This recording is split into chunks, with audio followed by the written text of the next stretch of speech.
14वें भाग में प्रेतात्माओं के प्रमुख युवराज, चंद्रिका, शेखर और सिरिशा युवराज की मां को खोजने के लिए निकले। आइए देखें कि फिर क्या हुआ। सबने मिलकर युवराज की मां की तलाश शुरू कर दी। उन्होंने कई दिनों तक हर तरफ तलाश की, लेकिन वो नहीं मिली।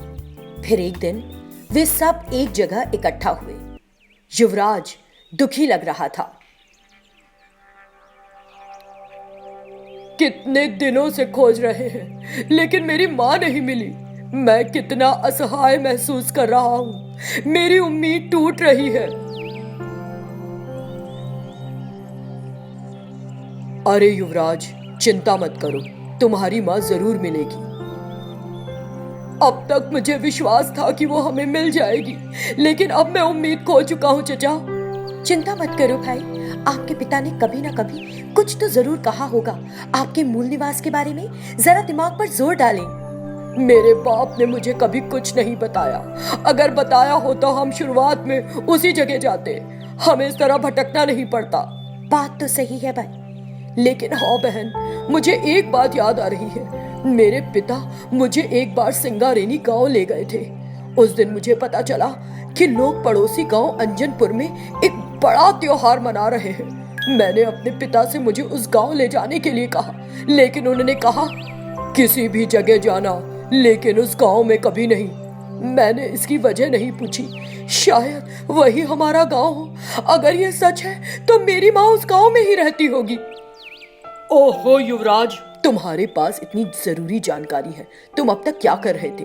मुझे पूरा विश्वास है कि तुम्हारी माँ अंजनपुर में ही रहती है। फिर वे एक साथ उस गांव में गए। उन्होंने उन ग्रामीणों से युवराज के पिता का नाम बताया और पूछा कि क्या उसके परिवार से वहां कोई रहता है या उस गांव को छोड़ दिया है। आखिरकार युवराज की मां के पास पहुंच गए। फिर उन्होंने पूछा, सुनिए, आपके पति का नाम राघव था, है ना? उन प्रेतात्माओं को देखकर वो सहम गई। आप डरिए नहीं, हम आपको नुकसान नहीं पहुंचाएंगे। हम तो आपको एक खुशी देने आए हैं। हाँ, मेरे पति का नाम राघव था, लेकिन आप मुझसे ये क्यों पूछ रहे हैं? आपका पति एक जादूगर था ना? वो आपके बेटे को आपसे दूर ले गया था। हाँ, उसने मेरा बेटा मुझसे छीन लिया। पता नहीं हम तेरा बेटा कहाँ है, किस हाल में। एक दिन मैंने अपने बेटे के बारे में सोचते हुए काटा। क्या आप मेरी मदद कर सकते हैं?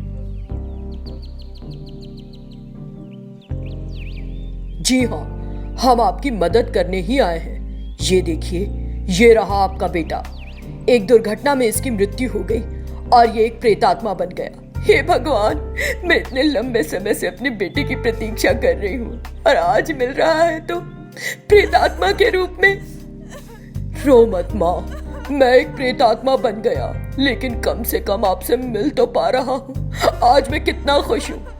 दोनों ने एक दूसरे को गले लगाया। मेरे बेटे, तुम इतने साल माँ के प्यार के बिना कैसे रहे? क्या अपनी माँ को देखने का, उससे मिलने का कभी दिल नहीं हुआ? माँ, मेरा विश्वास कीजिए, मैंने आपसे मिलने की बहुत कोशिश की, लेकिन पिता ने तुम्हारे ठिकाने के बारे में कुछ नहीं बताया। आपको पा सका क्योंकि इन सब ने मेरी मदद की। मेरे बेटे को मेरे पास लाने के लिए बहुत बहुत धन्यवाद। इस तरह युवराज की माँ ने सभी को धन्यवाद दिया। आपको हमें धन्यवाद देने की कोई आवश्यकता नहीं। आपके पति ने आपके बेटे को आपसे अलग करके बहुत बड़ा पाप किया था। हमने बस उस गलती को ठीक करने की कोशिश की है, लेकिन ये कोई एहसान की बात नहीं। युवराज हमारे अपने ही हैं। तब युवराज ने सभी को अपनी माँ से मिलवाया। बाद में सभी ने खाना खाया और बातचीत शुरू की।